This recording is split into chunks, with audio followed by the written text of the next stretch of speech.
चला, good evening all.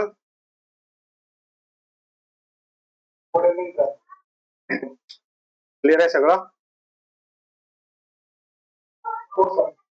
Good. So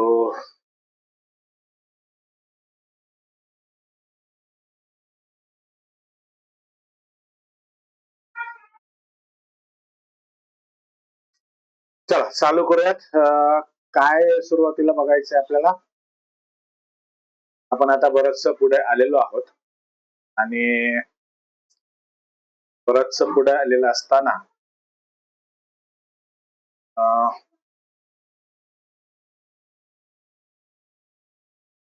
मला वाटतंय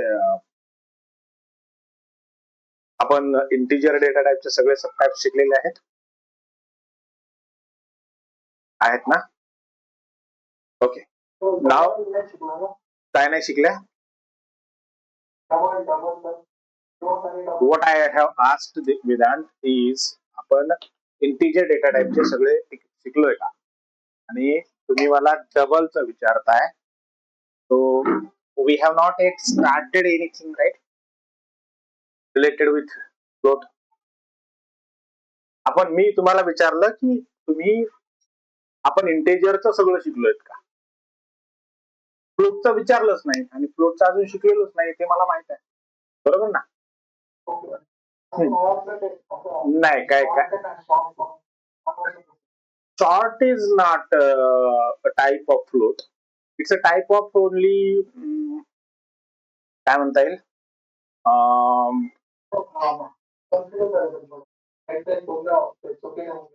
बोला.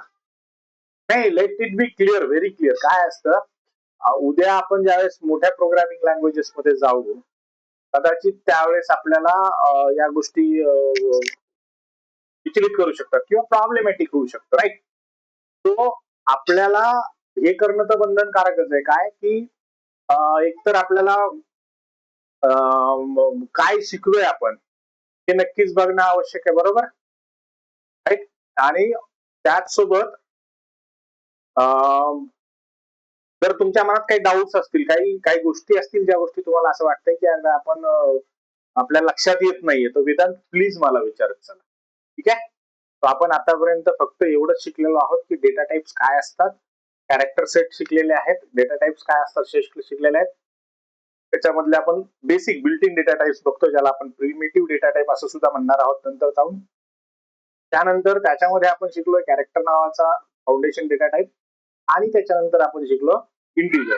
कॅरेक्टर आणि इंटिजर हे संपल्यानंतर मी तुम्हाला इंट्रोड्यूस केलं की प्रत्येक डेटा टाइपला दोन्ही गोष्टी असतात, साइंड आणि अनसाइंड, हेही सांगितलेले, बरोबर? आणि आता मी काल तुम्हाला चलता एक गोष्ट अजून सांगितली होती, ती अशी की याच्यामध्ये जे डेटा टाइप्स आपण यूज करतोय त्या प्रत्येक डेटा टाइप मध्ये काय असणार आहे, साइंड आणि अनसाइंड असणार आहे. Why this signed and unsigned कुठे कशामुळे असणार आहे? कारण हे डेटा टाइप्स जे आहेत त्या डेटा टाइपची पर्टिक्युलर रेंज आहे आणि या रेंज मध्ये निगेटिव्ह आणि पॉझिटिव्ह दोन्ही असणार आहे. आता कसे निगेटिव्ह आणि पॉझिटिव्ह असणार आहेत प्रत्येक ह्याच्यामध्ये, कसे असते कॅरेक्टर मध्ये कसे असतील बरं? एक छोटासा प्रश्न मी विचारतो, कारण आपल्याला तुम्हाला डेटा स्ट्रक्चर खूप स्ट्रॉंग करून घ्यायचंय, म्हणून आपल्याला हे बघावं लागेल की कॅरेक्टर मध्ये निगेटिव्ह कसं असेल, बरोबर की नाही? कॅरेक्टर तर कॅरेक्टर आहे बॉस, त्याच्यात कसं निगेटिव्ह असायला पाहिजे का? Right, but still it has negative, right? मी सांगितलं तर त्याच्यामध्ये सुद्धा काय असणार आहे, साइंड असणार आहे आणि अनसाइंड असणार आहे, right? Both may be there, right? मग हे दोन्ही कसे असणार? तर बघा, कॅरेक्टर डेटा टाइप मध्ये एक गोष्ट आहे, काय आहे, 0 to 9 पर्यंतचे तुमचे डिजिट्स आहेत, राईट? आहेत की नाही? आणि if there are digits 0 to 9 नक्कीच असणार आहे ना.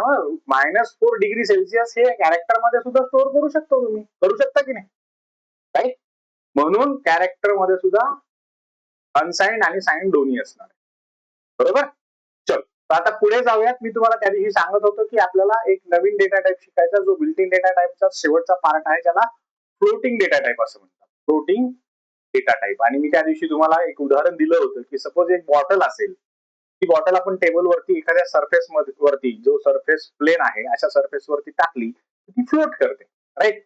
किंवा जर तुम्ही बघितलं असेल समुद्रामध्ये एखादी बोट असते, आपण असं नाही म्हणत की समुद्रात बोट पोहत आहे, स्विमिंग करत आहे. आपण काय म्हणतो, it is floating in river or it is floating in sea असंच म्हणतो, राईट. तो फ्लोटिंग या शब्दाचा अर्थ थोडासा तिकडे जाणार आहे. ज्यावेळेस आपण तिकडे जर तुम्हाला मी MongoDB वगैरे इंट्रोड्यूस करून दिलं तर त्याच्यामध्ये एक गोष्ट फार खतरनाक शिकवलेली आहे, म्हणजे आहे, इन्क्लुडेड आहे, जी आपल्याला फ्लोटच्या बाबतीत अधिक जास्त चांगलं समजून सांगू शकते. Now let's try to understand basic things about floats. तर फ्लोट काय आहे नेमकं, तर आतापर्यंत आपण काय शिकलो, न्यूमेरिक व्हॅल्यूजला स्टोअर करायचे कसं ते शिकलो, बरोबर. न्यूमेरिक व्हॅल्यूजला, त्याच्यानंतर कॅरेक्टर्सला, सिंगल कॅरेक्टर्सला स्टोअर कसं करायचं हे शिकलो. आता न्यूमेरिक व्हॅल्यू मध्ये बघा, मी कालचं एक्झाम्पल दिलेलं आहे तुम्हाला लॉंग इंटचं, आणि इंटचं सुद्धा होतं तुमच्याकडे. सिंगल कॅरेक्टर स्टोअर करता येतं, म्हणजे आता तुम्हाला काय काय स्टोअर करता येते, अल्फाबेट स्टोअर करता येतात, डिजिट स्टोअर करता येतात, आणि मोठा नंबर सुद्धा स्टोअर करता यायला लागलाय, बरोबर. But still we are missing something. काय समथिंग मिसिंग आहे, की आपल्याला असं नाही स्टोअर करता येत कुठे 50.5, नो, अजून नाही आपल्याला स्टोअर करता येते, बरोबर, राईट. आणि हे स्टोअर करायचं असेल तुम्हाला तर जो डेटा टाईप वापरावा लागतो त्या डेटा टाईपला फ्लोटिंग डेटा टाईप असं म्हणतात. काय म्हणतात, फ्लोटिंग डेटा टाईप किंवा फ्लोट, सिंपल भाषामध्ये याला फ्लोट असं म्हणतात. तर याची डेफिनेशन कशी करायची, हा सुद्धा एक स्पेशल डेटा टाईप आहे, हा सुद्धा बिल्ट इन डेटा टाईपच आहे सी लँग्वेजचा, आणि तो फार मोठ्या प्रमाणामध्ये अप टू तुमच्या मशीन लर्निंग पर्यंत वापरला गेलेला आहे, खूप प्रचंड प्रमाणात. मग याच्या 4 गोष्टी कोणत्या माहिती असायला पाहिजे आपल्याला, तर फ्लोटिंग डेटा टाईप मध्ये आपण पॉइंटच्या नंतरच्या ज्या व्हॅल्यूज आपल्याला इम्पॉर्टंट वाटतात अशा व्हॅल्यूजला स्टोअर करण्यासाठी जो डेटा टाईप युज केला जातो त्याला फ्लोट डेटा टाईप असं म्हणतात, बरोबर. आता हा जो फ्लोट डेटा टाईप आहे, निवास ऐकायला येते ना माझं तुम्हाला, ओके गुड. आणि समजत नसेल तर प्लीज मला इंटरप्ट करा, रेज करा हँड, त्या ह्याच्यामध्ये रेज आहे, रेज केलं की मला समजून जाईल की तुम्हाला काहीतरी क्वेश्चन विचारायचा आणि मी त्याला आन्सर देईल, ठीक आहे.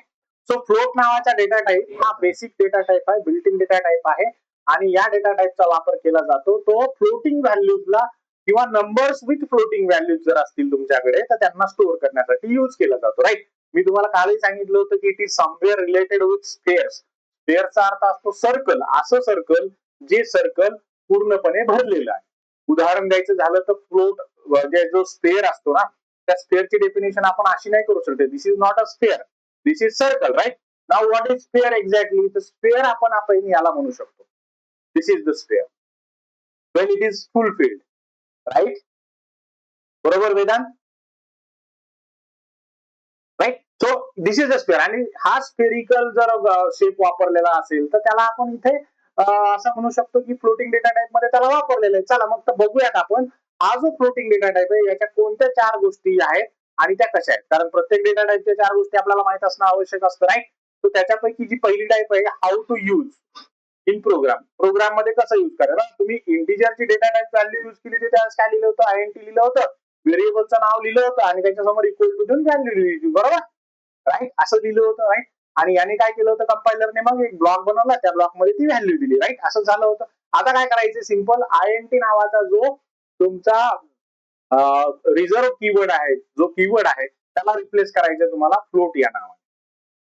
काय करायचं, सिंपल तुम्हाला फ्लोट लिहायचंय, त्याच्यासमोर व्हेरिएबलचं नाव असेल आणि त्याच्यासमोर व्हॅल्यू असेल. हा झाला याचा सिंटॅक्स, कसं युज करायचं. याचं एक्झाम्पल द्यायचं झालं तर कसं लिहावं लागेल, फ्लोट लिहू आपण लिहू इथे माय नंबर, माय मार्क्स असं लिहू, आणि इक्वल टू देऊन लिहू आपण 89.67 असं काहीतरी लिहू, राईट. तर याने काय होईल, याने हे प्रिझर्व केलं जाईल, जे डॉटच्या नंतर, पॉइंटच्या नंतर, स्पेअरच्या नंतर जी व्हॅल्यू आहे ती व्हॅल्यू सुद्धा इम्पॉर्टंट आहे असं पकडलं जाईल, असं समजलं जाईल, आणि त्याला स्टोअर करण्यात येईल आपल्या कॉम्प्युटरच्या ह्याच्यामध्ये, रॅम मध्ये त्याला स्टोअर करून ठेवलं जाईल, राईट. आता इथपर्यंत लक्षात आलं आपल्याला, तर मग आपल्याला याचा फॉर्मॅट स्पेसिफायर काय आहे, बाबा मला जर कंपायलर कडनं ती व्हॅल्यू रिट्रीव्ह करायची आहे किंवा कंपायलर सांगायची एक व्हॅल्यू आहे ती फ्लोटिंग डेटा टाईप मध्ये स्टोअर कर, तर कसं सांगता येईल, तर मला कसं सांगता येईल, याचं जे फॉर्मॅट स्पेसिफायर आहे, फॉर्मॅट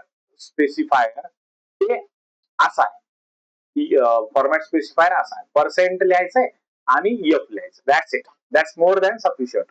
पर्सेंट लिहिलं, एफ लिहिलं, आपण तिकडे काय लिहिलं होतं, पर्सेंट डी लिहिलं होतं, पर्सेंट सी कॅरेक्टरला लिहिलं होतं, शॉर्ट इंटेजरला पर्सेंट डी किंवा पर्सेंट आय लिहिलं होतं, आणि लॉंग इंटेजरला पर्सेंट एल डी लिहिलं होतं, बरोबर आहे.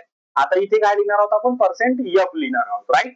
आता हे जे पर्सेंट एफ आहे, हे पर्सेंट एफ वापरल्यानंतर जो डेटा स्टोअर होणार आहे त्या डेटाला मेमरी किती लागणार आहे हे बी बघणं आवश्यक आहे, राईट.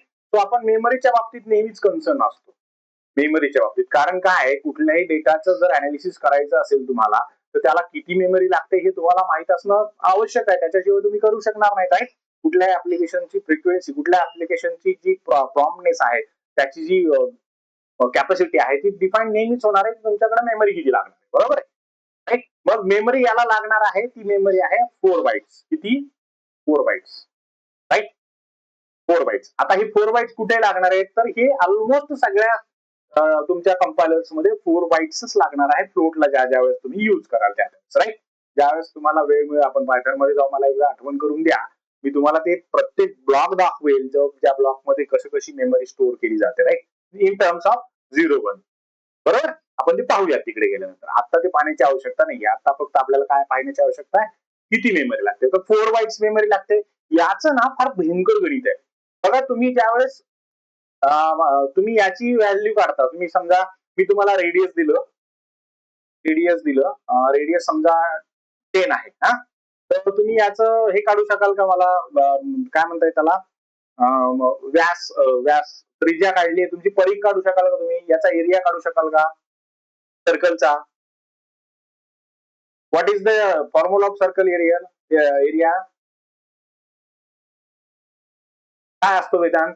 सर्कलचा एरिया आपण कसा काढतो, पाय, हा राईट, येस, पाय आर आणि आरचा स्क्वेअर म्हणजे परत आर, बरोबर आहे, pi R square, pi R square.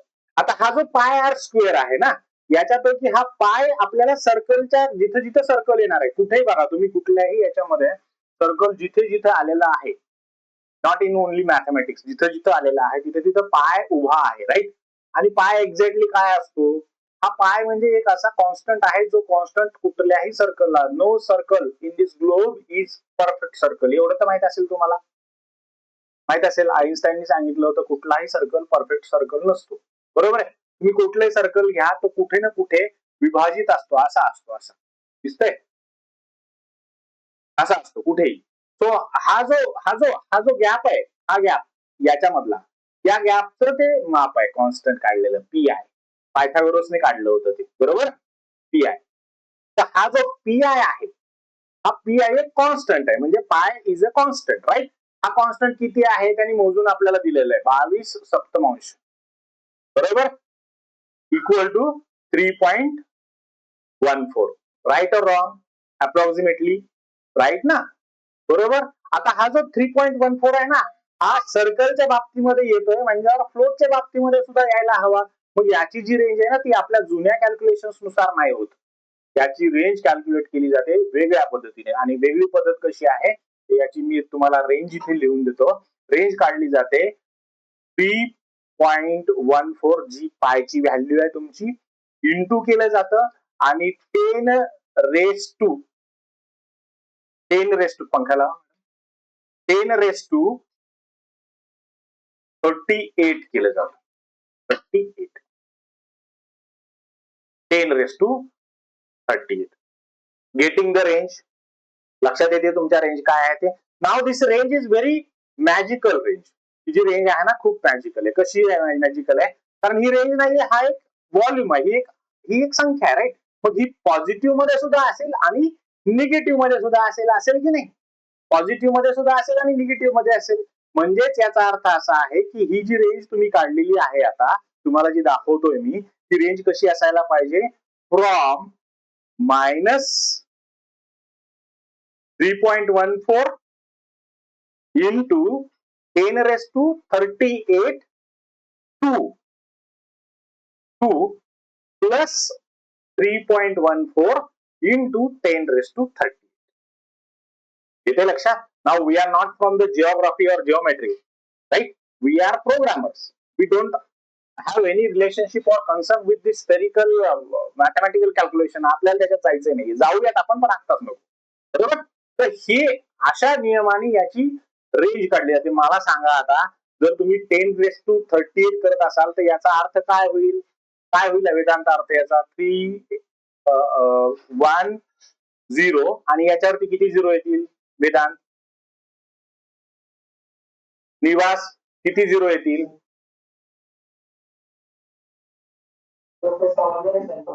प्रश्न असा आहे की जर मी इथे असा लिहितोय, काय लिहितोय इथे मी, हा जो फॉर्म्युला ठेवलेला आहे बरोबर, या फॉर्म्युले मधला हा जो पार्ट आहे, हा पार्ट सोडून द्या, कारण याला हा जो पार्ट आहे,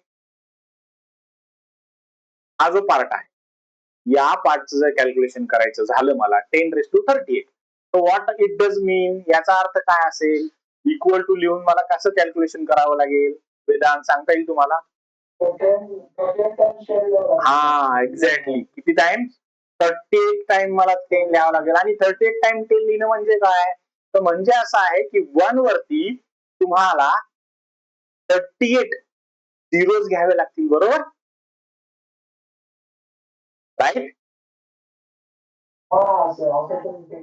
बरोबर ना? आपण 10ला 10 गुणलं तर 100 येतात, म्हणजे 2 झिरो होतात, बरोबर? राईट, म्हणजे आता इथे 38 वेळेस आहे, मग 38 वेळेस आहे तर 38 झिरो येणार की नाही? 38 झिरो येतील, राईट? आता तुम्ही विचार करा, इंटू किती आहे? 3.14, म्हणजे या 1च्या ठिकाणी काय येईल आता? 3.14 येईल. येते लक्षात? आणि त्याच्या पुढे, त्याच्या समोर 38 झिरो येतील. किती येतील? 38 झिरो. आता मला सांगा, एवढी मोठी रक्कम, एवढी मोठी अमाऊंट येते लक्षात तुमच्या? 3.14 आहे ना, आता ह्याच्यातलं पॉईंट निघून जाईल ना, मग एक झिरो कमी होईल याच्यातला, 37 होतील, बरोबर? हे 2 झिरो कमी होतील, 35, 36 पकडा. ही व्हॅल्यू बघा ना किती प्रचंड मोठी व्हायला लागली आहे, बरोबर? ही प्रारब्धापर्यंत जात नाही का? प्रारब्धाच्या पुढे जाते ना वेदांत, जाते की नाही? मग ही निगेटिव्ह मध्ये सुद्धा असणार आहे आणि पॉझिटिव्ह मध्ये सुद्धा असणार आहे. येते लक्षात? आता एवढी प्रचंड ताकद फ्लोटिंग डेटा टाईपची असल्या कारणाने होते काय? तुमच्या बँकिंग सिस्टम मध्ये कुठेही जिथे तुम्ही रुपयामध्ये याच्यामध्ये व्यवहार करता, अशा प्रत्येक वेळेस याचा प्रत्येक व्यवहार हा फ्लोटिंग डेटा टाईप मध्येच असतो. काय कारण आहे? कारण देर इज नो लिमिट. कुठलीही बँक म्हणत नाही की तुम्ही आमच्याकडे एवढे पैसे जमा नका करू, आहे नाही? बँकेमध्ये तर किती पैसे दिले तर ते जमा करून घेतील की नाही? डॉक्युमेंट द्यावे लागतील ती गोष्ट वेगळी, पण बँक कधी डिनाय नाही करणार की तुम्ही पैसे देऊ नका आमच्याकडे म्हणून, बरोबर? And that is the reason behind it. की फ्लोटिंग डेटा टाईपची कॅपॅसिटी एवढी प्रचंड आहे की ते वापरल्यानंतर तुम्हाला लिमिटेशनच येत नाही. म्हणजे एवढे पैसे तर मला नाही वाटत कुणाकडे येत असतील म्हणून.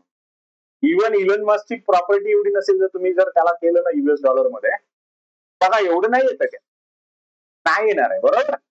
म्हणजे याचा अर्थ असा आहे की फ्लोटिंग डेटा टाईप का वापरलं जात आहे, तर त्याचं वापरण्याचं कारणच हे आहे की फ्लोटिंग डेटा टाईपची प्रचंड मोठी रेंज आहे.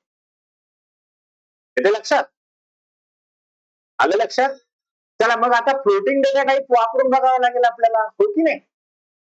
चला वापरून बघूया, 2 मिनिटाचं काम आहे अगदी. चला मी तुम्हाला टर्बो वरती घेऊन चालतो.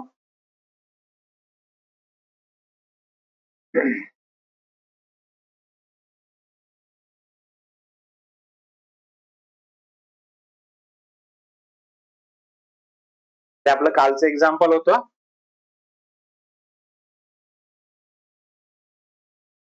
आता इंटिजर व्हॅल्यू होतं, इथे आपण फ्लोटिंग व्हॅल्यू देऊया.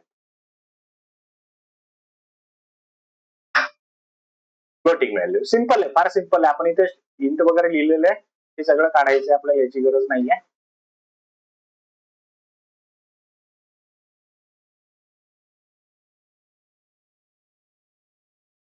ठीक आहे, आपल्याला काय करायचंय? फ्लोट लिहायचे आणि माय असं काहीतरी टाकूया, मार्क्स टाकूया, सरळ सोपा पडेल आपल्याला, बरोबर आहे? मार्क्स इक्वल टू 89 पॉईंट काही लिहूया, 67 लिहिलं, ठीक आहे, right? Now this is done. तुमचा व्हॅल्यू स्टोअर होऊन जाईल याच्यात, आणि आपल्याला काय करावं लागेल मग? प्रिंटएफ मध्ये फॉर्मॅट स्पेसिफायर, त्याला आपण %d म्हटलं होतं इंटिजरच्या बाबतीमध्ये, इथे काय घ्यायचंय? %df घ्यायचंय, कॉमा देऊन त्याची व्हॅल्यू मार्क्स, बरोबर? त्याचं व्हेरिएबलचं नाव. आता हे प्रिंट करून बघूयात आपण की खरंच होतंय का बाबा, खरंच याला स्टोअर केलं जातंय का? मी स्लॅश एन देतो नेक्स्ट लाईन लिहिण्यासाठी, तुम्हाला खाली दिसेल. आली का व्हॅल्यू? पण हे काय झालं, तुम्ही तर आपण तर स्टोअर केलेली 8 9 आली कुठली व्हॅल्यू? 669998 अशी व्हॅल्यू आली आहे, बरोबर की नाही? राईट. काय व्हॅल्यू आली आहे? आपण लिहिली वेगळी व्हॅल्यू आणि आली वेगळी व्हॅल्यू. राईट. आपण फक्त 4 डिजिटची व्हॅल्यू स्टोअर केली होती ना. राईट. आणि आली कुठली व्हॅल्यू? तर बघा इथे काय झालं, इथे मी त्याला जसं सांगितलं फ्लोटिंग डेटा टाइप स्टोअर कर, तो गेला बॉक्स वरती, म्हणजे रॅम वरती गेला. रॅम वरती एक ब्लॉक तयार केला. त्या ब्लॉकचं नाव दिलं त्यांनी फ्लोट, सॉरी मार्क्स. मार्क्स. आणि याच्यामध्ये एक व्हॅल्यू दिली. त्यांनी काय व्हॅल्यू ठेवली? त्यांनी 89.67 अशी टाकली होती आपण. 67. राईट. ही व्हॅल्यू ठेवली. बरोबर. आता ही व्हॅल्यू ठेवत असताना ही व्हॅल्यू आपण ज्यावेळेस विड्रॉ करायला लागलो, ही व्हॅल्यू ज्यावेळेस आपण याच्यातून घ्यायला लागलो, परत फेच करायला लागलो, त्याला सांगायला की आम्हाला ही व्हॅल्यू फ्लोटिंग डेटा टाइप मध्ये काढून दे. कारण आपण काय लिहिलेलं आहे? पर्सेंट एफ लिहिलेलं आहे. Percent F. बरोबर. आता पर्सेंट एफ लिहिलं तर त्याने अशीच व्हॅल्यू द्यायला पाहिजे ना आपल्याला. तर त्याने दिली कशी आपल्याला व्हॅल्यू? आपल्याला अशी दिली 89.679989 असं काहीतरी दिलंय. बरोबर. राईट. म्हणजे त्याने ऍडेड काय केलं आपल्याला? 4 फिगर्स वाढवून दिल्या. बरोबर. 4 फिगर्स वाढवून दिल्या. आता हे कशामुळे झालं? तर त्याचं युनिव्हर्सल जे डिफॉल्ट स्ट्रक्चर आहे फ्लोटिंग व्हॅल्यू स्टोअर करण्याचं, हे असं आहे की ज्यावेळेस तुम्ही पॉईंटच्या नंतरच्या व्हॅल्यू स्टोअर कराल किंवा नाही कराल, त्यावेळेस तुम्हाला by default 6 digits after float store केलं जाणार. म्हणजे इथे स्टोअर करतानाच ही व्हॅल्यू स्टोअर नव्हती झाली, तर थोडी मॉडिफाय होऊन व्हॅल्यू स्टोअर झाली होती. ती अशी आहे, अशी. आणि त्याने आपल्याला आहे ती डिफॉल्ट व्हॅल्यू काढून दिली.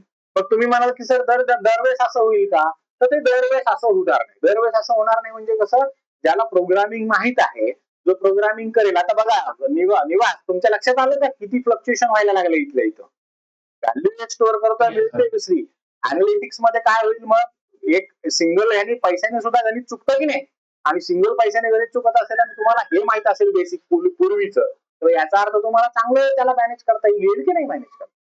बघा हा प्रॉब्लेम सॉल्व्ह करायचा असेल तर काय करावं लागेल? तर हा प्रॉब्लेम ज्यावेळेस सॉल्व्ह करायचा असतो ना, याने मनाने एडिशन करू नये असं जर तुम्हाला वाटत असेल तर तुम्हाला सिंपल काय करावं लागेल? तुम्हाला इथे 1-2 गोष्टी कराव्या लागतील. एक गोष्ट इथे अशी करावी लागेल, दिसते स्क्रीन तुम्हाला. ज्यावेळेस मी ही व्हॅल्यू लिहिली आहे ना, या व्हॅल्यूच्या समोर एफ टाकून द्या. काय टाकून द्या? त्या व्हॅल्यूच्या समोर एफ टाकून द्या. आणि आता कंपाईल करून बघा, रन करून बघा. Still the value is there. बरोबर. तशीच व्हॅल्यू एफ टाकलं तरी राईट. आता काय करायचं तुम्हाला? ही ज्यावेळेस एफ टाकलेलं आहे, याचा अर्थ काहीही त्याला जास्त इन्फॉर्मेशन जाणार नाही. त्याला फक्त एक कळेल कंपायलरला की फ्लोटिंग डेटा टाइप मध्ये मला व्हॅल्यू स्टोअर करायची. पण ज्यावेळेस तुम्ही रिट्रीव्ह करत असाल ना, त्यावेळेस रिट्रीव्हलच्या वेळेस तुम्हाला काय करावं लागेल? इथे एफच्या पर्सेंट आणि एफच्या मध्ये पॉइंट द्यावा लागेल आणि 2 टाकावं लागेल.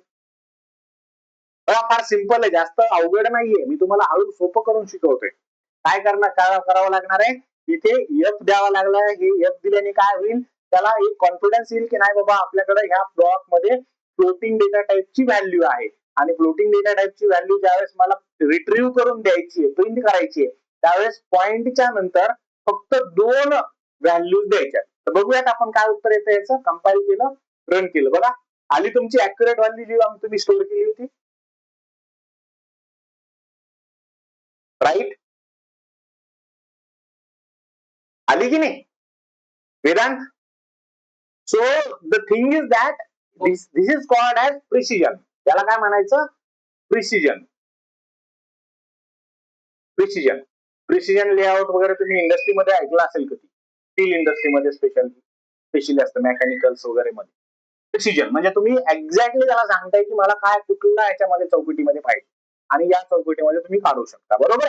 म्हणजे तुम्ही स्टोअर केलेली व्हॅल्यू अगदी तशीच स्टोअर व्हायला पाहिजे आणि अगदी तशीच तुम्हाला मिळायला पाहिजे. तर या 2 गोष्टी तुम्ही करू शकता. अजून काय करू शकता तुम्ही? याच्यासोबत तुम्ही अजून असं करू शकता की इथे तुम्हाला 2 पॉईंटच्या नंतर 2 व्हॅल्यूज मिळाल्या. तुम्ही 3 व्हॅल्यू काढू शकता का? तर ऑब्व्हियसली काढू शकता. तुम्ही 2च्या ऐवजी 3 करा. 3 केलं, रन केलं तर बघा 3 आले. आणि यावेळेस येताना ते 9 नाही आलेलं किंवा एक्स्ट्रा काही नाही आलं. बघा पॉइंटच्या नंतर शेवटी जर 0 लागलं तर त्या व्हॅल्यू मध्ये फरक पडतो का? कोण सांगेल मला? ही व्हॅल्यू सपोज तुम्ही जी जमा केली होती व्हॅल्यू काय केली ती? 89.67 केली होती. याच्या पुढे मी जर 0 लावलं तर काही फरक पडेल का? सांगा वेदांत, व्हॅल्यू मध्ये फरक पडेल का? निवास नाही पडत ना, त्याच्यानंतर झिरो किती लावले तर नाही पडत, ते जर झिरो मध्ये आला असतं तर फरक पडला असता, शेवटी आले म्हणून काही फरक पडणार नाही, बरोबर आहे. म्हणजे मला जर अजून वाढवायचं असेल त्याची लेंथ तर मी सहज वाढवू शकतो, कसे? पर्सेंटच्या नंतर आणि एफच्या पूर्वी पॉइंट देऊन मला तितके पॉइंट पाहिजेत असं मला त्याला सांगावं लागेल, राईट.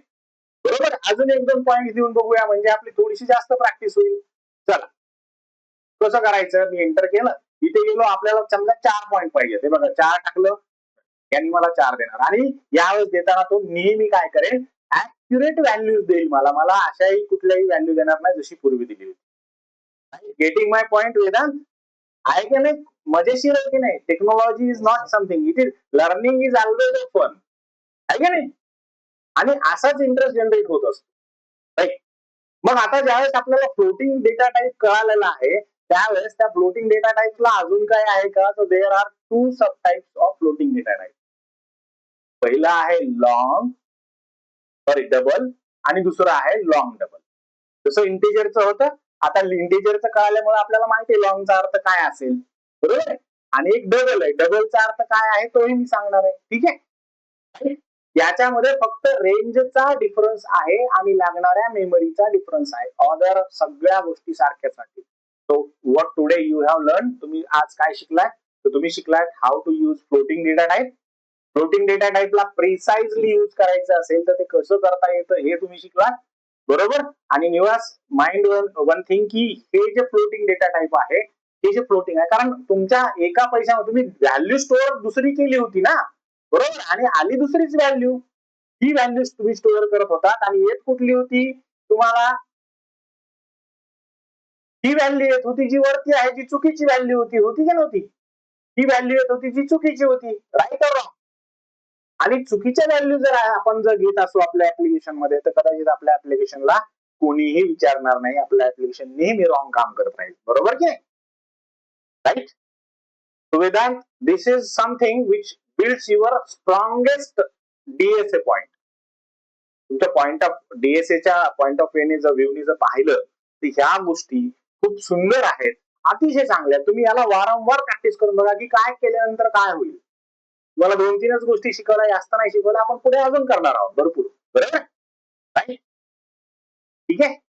तर आता तुम्ही काय करू शकता, एक एक्झाम, आपल्याला अजून काही एक्झाम्पल्स करता येत नाहीत कारण आपल्याला ऑपरेटर्स झालेले नाहीयेत आणि कंडिशनल स्टेटमेंट झालेले नाहीयेत, जे की आपण या वीक मध्ये सगळं संपवणार आहोत, बरोबर. प्रोबॅबली या 10 दिवसातच तुमचं सीचं सगळं संपवणार आहे मी, आणि मग ऑब्जेक्ट ओरिएंटेड प्रोग्रामिंग लँग्वेजेस चालू करून मग आपण पायथनला हात घालणार. आणि ज्यावेळेस पायथनला हात घालू त्यावेळेस आपल्याला हेही माहित करून घ्या की मी आता जो कोर्स डिझाईन केलेला आहे तुम्हाला लोकांसाठी, आता इथून पुढे जो काही कोर्स आपल्याकडे असणार आहे त्या कोर्समध्ये, आता तुम्ही ऐकलं असेल बघा, एजेंटिक एआय मॉडेलिंग, ऐकलंय की नाही? So you need to understand. आता तुम्हाला जर आयटी मध्ये जायचं असेल ना, तुम्हाला हे समजून घ्यावं लागेल की एक एआय कशा पद्धतीने प्रोग्रामचा कोड लिहितो, राईट ऑर रॉंग वेदांत? आणि जर ते समजलं तर you will have a command over AI. जर तुम्हाला त्याची कमांड आली तर तुमचा वेग किती वाढेल. So you will be compatible developer along with AI modules, right. तर आपल्याला ते सुद्धा करायचं आहे. शाश्वती ठेवा की हे सुद्धा आपण खूप चांगल्या पद्धतीने शिकणार आहोत, ठीक आहे निवास.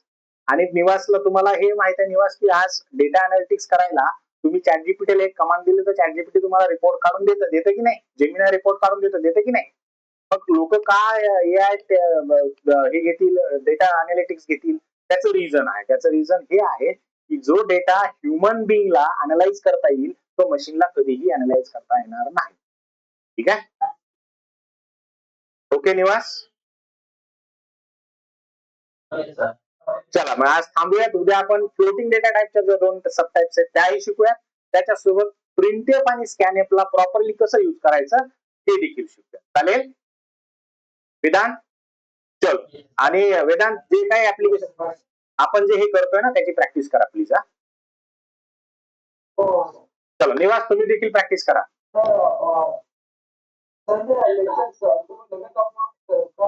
नाही नाही लगेच नाही होत अपलोड. त्याला काय होतं माहिती का, त्याला थोडस मॉडिफाय करावं लागतं. थोडा वेळ जातो. तर आपण काय करतो, हे लेक्चर्स आपल्या एका कंट्रोलरकडे जातात. तो कंट्रोलर त्याच्या सोयीनुसार, कारण एक लेक्चर जात नाही, दिवसभरातले 7-8-10 लेक्चर त्याच्याकडे जातात. एक लेक्चर रेंडर व्हायला किमान 2-3 तास लागतात. तर त्या हिशोबाने ते होत राहतात. ठीक आहे, राईट. तसं मी आज त्याला मेल टाकतो की आजच्या आज अपलोड करून टाकतो, आज किंवा उद्या. ठीक आहे, चल bye bye, take care, bye bye, take care, good night Nivas, take care. Yes, take care.